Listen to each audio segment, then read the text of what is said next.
Forney was shot and killed on Livingston Avenue in 2021, just a few weeks before she was set to graduate high school. Her sister says Forney had dreams of going to college and becoming a travel nurse, and reflected on the impact she had on those around her.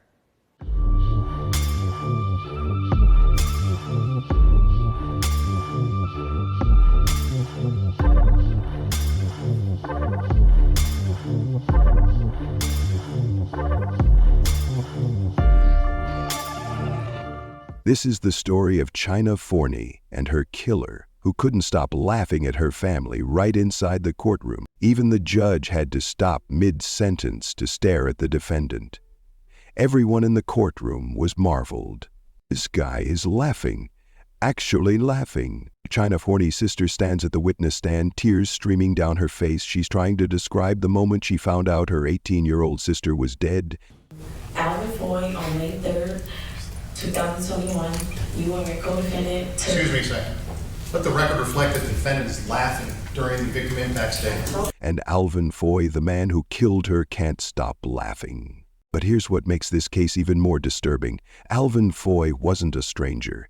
He ate dinner at their family table. He went out with them. He watched Chyna grow up. He knew her. On May 3rd, 2021, 31 bullets tore through Essex Street in Albany, New York. One stray bullet struck Chyna in the back.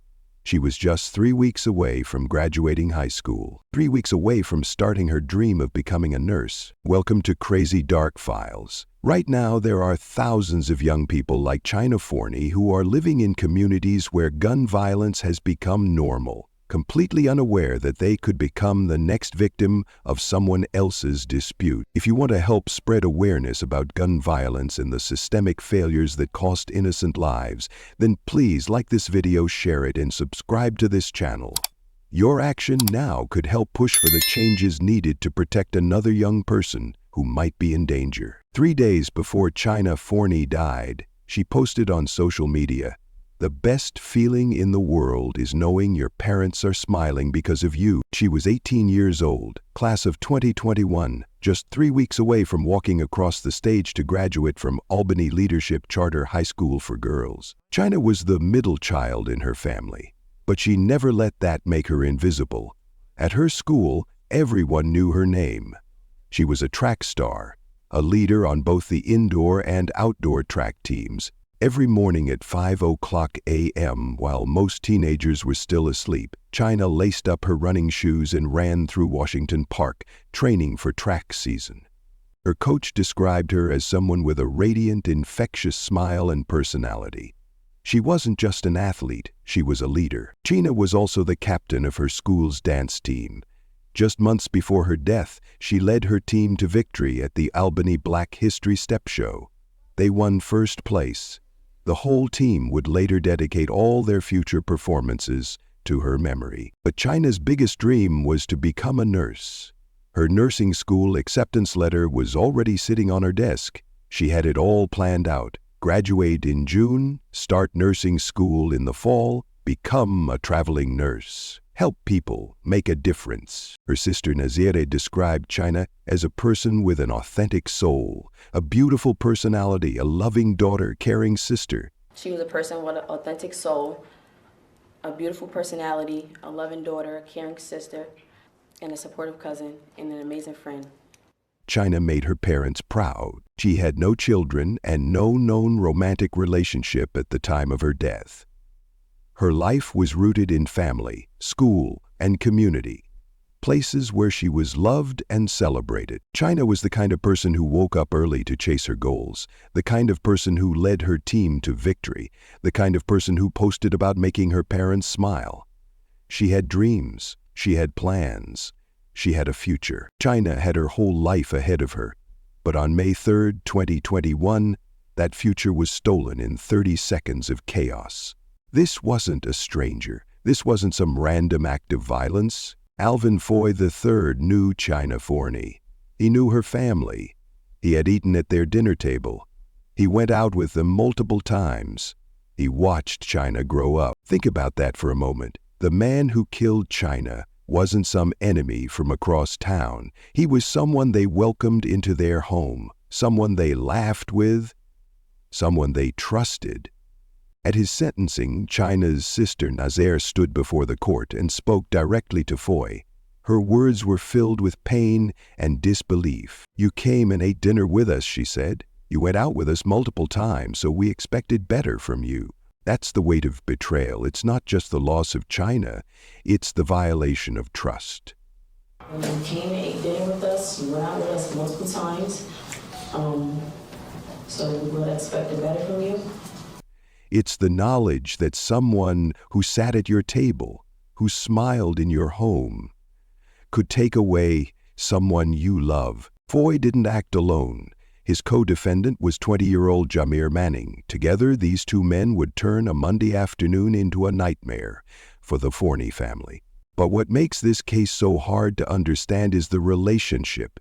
How does someone who knows a family, who has been treated like family, pull the trigger?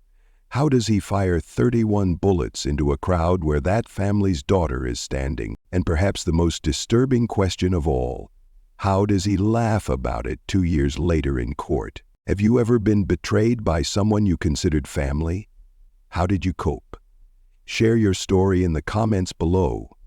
To understand what happened to Chyna, you need to understand what was happening in Albany in May 2021. The city was experiencing a surge of violence. Shootings were becoming common in certain neighborhoods. Essex Street, where Chyna would die, sits in the Arbor Hill area, a place where gunshots were no longer unusual. That week alone, Albany saw multiple shootings. But here's where the system failed. Jamir Manning, Foy's co-defendant, was already out on bail. He had been arrested before for illegally possessing a weapon. Instead of keeping him locked up, the system released him back into the community while he awaited trial. Within months, Manning was holding another illegal gun, and on May 3, 2021, he would fire it into a crowd. According to police, Foy and Manning had been in a dispute with another man. It wasn't a major conflict. It wasn't something that made headlines. It was just another neighborhood beef. Nobody thought it would end with 31 bullets flying through the air on a Monday afternoon. But that's exactly what happened.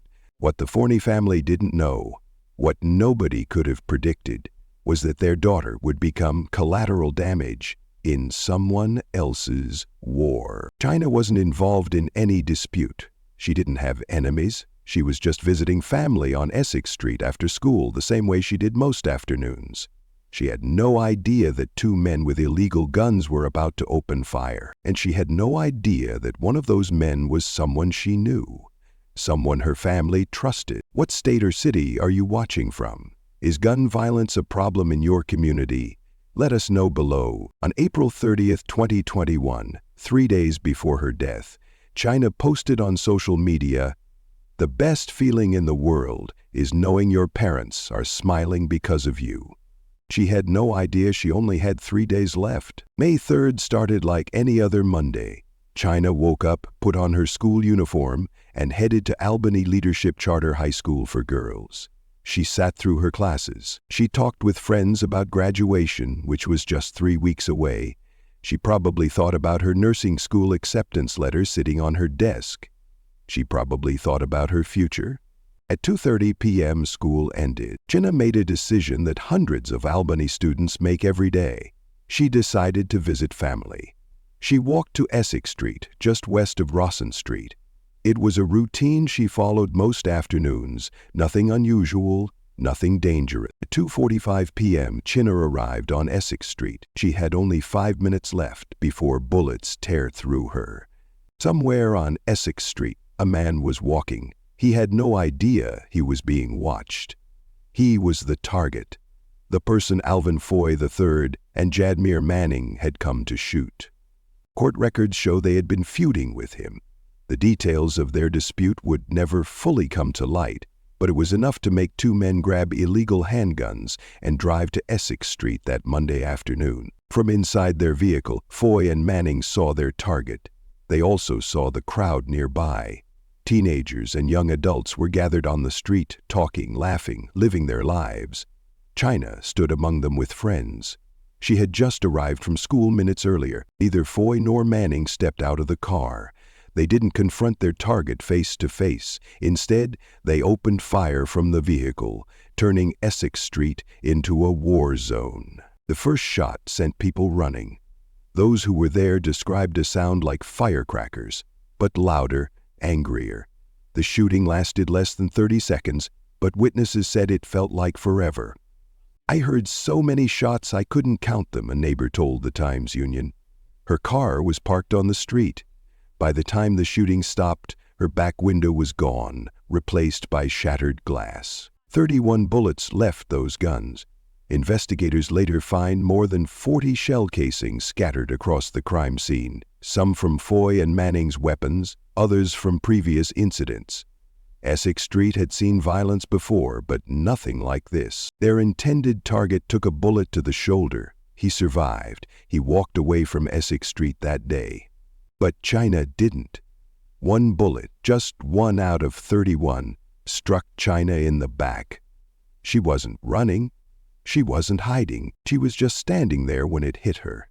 At 18 years old, 3 weeks before graduation, her life ended because she was in the wrong place when two men decided to settle a score. The car sped away. Foy and Manning fled the scene, leaving behind chaos.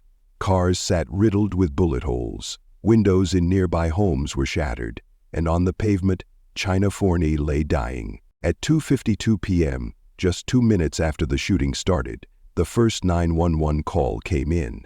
"Multiple shots fired on Essex Street. Someone's been shot. We need ambulances now." The first officer arrived to find Chyna on the pavement, blood pooling beneath her. Witnesses were pointing in different directions, trying to explain what happened. Everyone was talking at once. The officer called for immediate medical assistance while trying to preserve the crime scene. Those 40-plus shell casings would become crucial evidence. The ambulance rushed Chyna to Albany Medical Center. Doctors tried everything, but the damage from that single bullet was too severe. At a time when she should have been planning her graduation party, choosing her outfit, thinking about her speech, Chyna Forney was pronounced dead. If this story is affecting you, you're not alone. Chyna's death shook an entire community. Take a moment to like this video if you think Chyna's story deserves to be heard, and drop a comment. Do you think the justice system failed here? We want to hear your thoughts. But the story doesn't end with Chyna's death. What happened next would shock the community even more. Where exactly were Foy and Manning? After the shooting, they disappeared into the city thinking they'd gotten away. What they didn't know was that investigators were already connecting them to the vehicle used in the shooting. Detective units went to work immediately. They pulled footage from every business near Essex Street, gas stations, corner stores, anywhere with a camera pointing toward the road. Frame by frame, they reconstructed what happened. The vehicle appeared in multiple feeds, first approaching Essex Street, then slowing down near the crowd, finally speeding away after the shooting stopped. The connection to Alvin Foy III came together quickly. The vehicle was traced back to him. Witnesses started talking. People who had seen Foy and Manning together that day, people who knew about the dispute between them and their intended target. On May 6, 2021, just 3 days after the shooting, Albany police arrested 18-year-old Alvin Foy III. He was charged with second-degree murder, first-degree reckless endangerment, and criminal possession of a weapon. At his arraignment, Foy pleaded not guilty. The judge wasn't taking any chances. He sent Foy to Albany County Jail without bail. Manning's arrest followed shortly after. Both men were now in custody facing murder charges for the death of Chyna Forney and attempted murder for shooting their intended target. But their paths through the justice system would take very different turns. One would admit what he did, the other would fight the charges all the way to trial, and then laugh in court when Chyna's sister described her pain. On October 21, 2022, Jameer Manning stood in Albany County Court and made a choice. He pleaded guilty to second-degree murder. His admission was clear and direct. He told the court that he and Alvin Foy fired 31 shots in the direction of a group of people on May 3, 2021. Those shots killed Chyna Forney. Manning's guilty plea satisfied multiple charges: the murder count, attempted murder for shooting their intended target, reckless endangerment, and weapons possession. It also resolved his previous case for illegal weapon possession, the one he'd been out on bail for when he killed Chyna. He faced 20 years to life in state prison. On December 2, 2022, he received that sentence. Alvin Foy took a different path. He maintained his innocence. He wanted a trial. He wanted to convince 12 jurors that despite the evidence, despite Manning's confession naming him as the second shooter, he wasn't guilty. In April 2023, Foy's case went to trial. Prosecutors presented their case methodically. They showed the jury shell casings recovered from the scene. They played footage showing the vehicle approaching Essex Street, slowing down, then speeding away. They showed vehicle registration records tracing the car back to Foy. They presented Manning's confession, which directly named Foy as the second shooter. They called witnesses who placed Foy at the scene. The defense argued back. Foy claimed 6 witnesses said he wasn't there.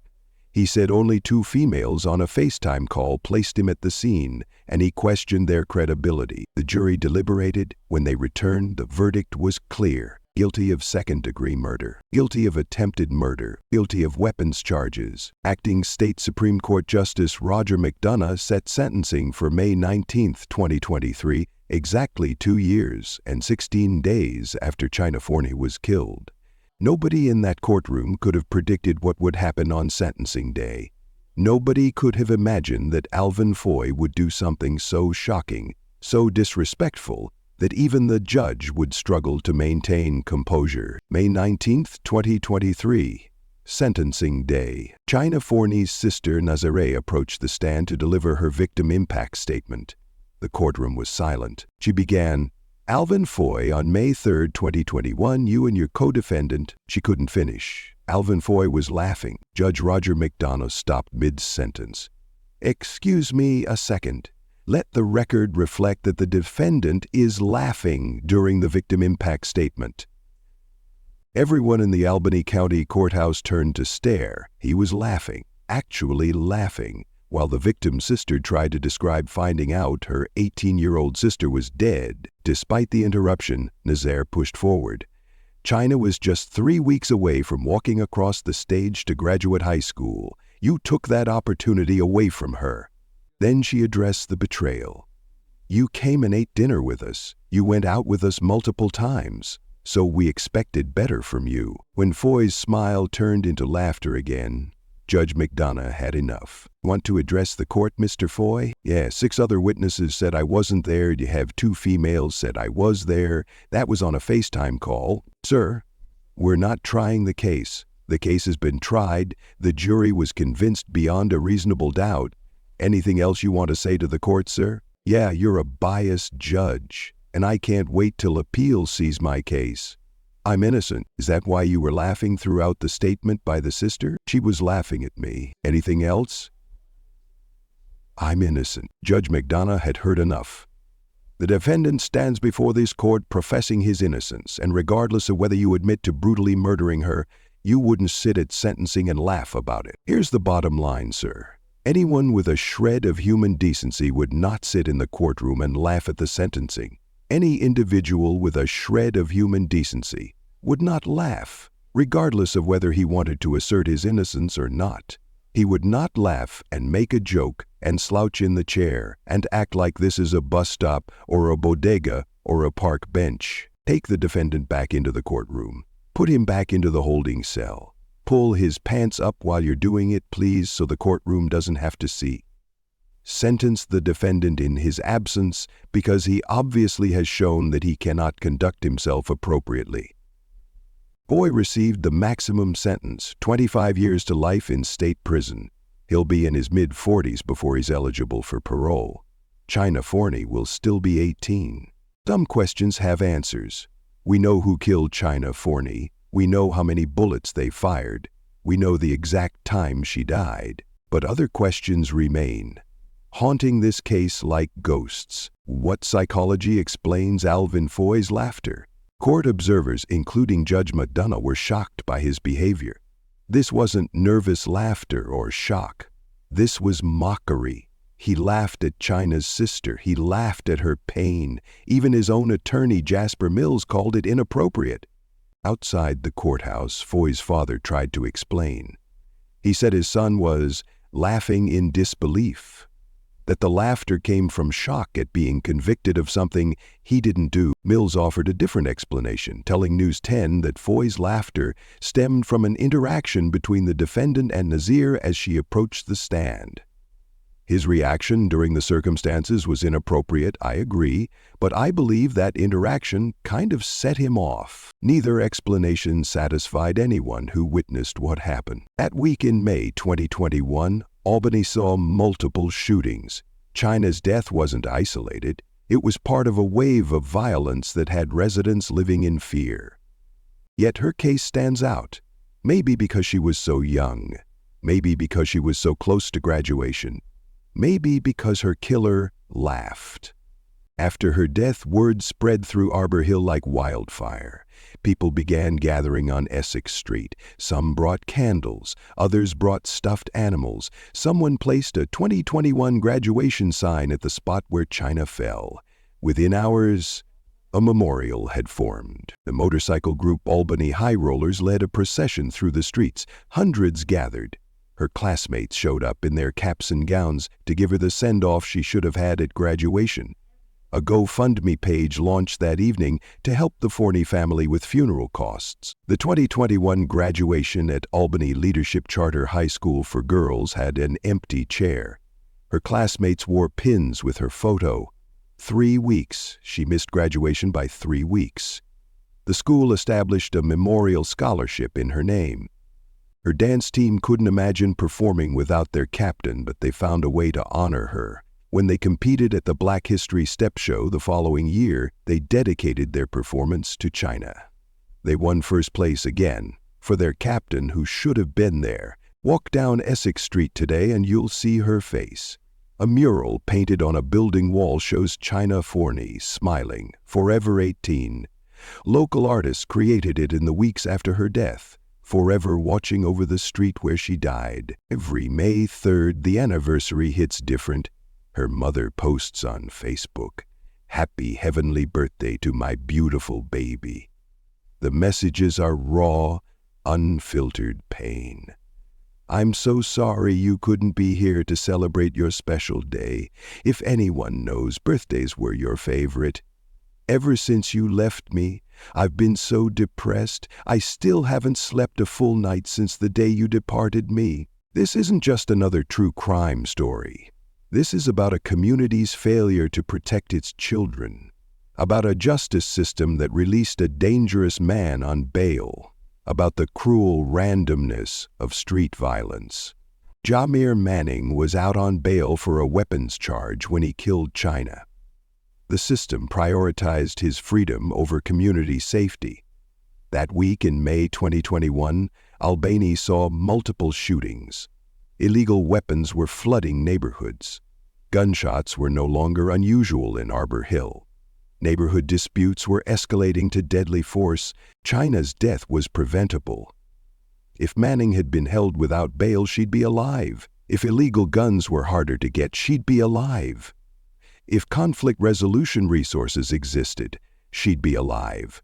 We can't bring Chyna back, but we can honor her memory by demanding stricter bail policies for gun offenses, better community investment in youth programs, and real accountability for gun violence. Chyna Forney will never age past that Monday afternoon on Essex Street. She'll never wear her graduation cap. She'll never start nursing school. She'll never become the traveling nurse she dreamed of being. She'll never help the people she wanted to help. She'll never make her parents smile again, but her legacy lives. The mural on Essex Street, the memorial scholarship in her name, the dance team that performs in her honor, the community that refuses to forget, the conversations about violence prevention, the families who hold their children tighter. Her mothers still post birthday messages to heaven. She still hasn't slept a full night. She still wonders how someone who knew her daughter could pull the trigger and then laugh about it. Walk down Essex Street today and you'll see her face. Forever 18, forever smiling, forever watching over the street where she died. Do you think 25 to life was enough? What would justice look like to you? Tell us in the comments. And if Chyna's story moved you, please share this video.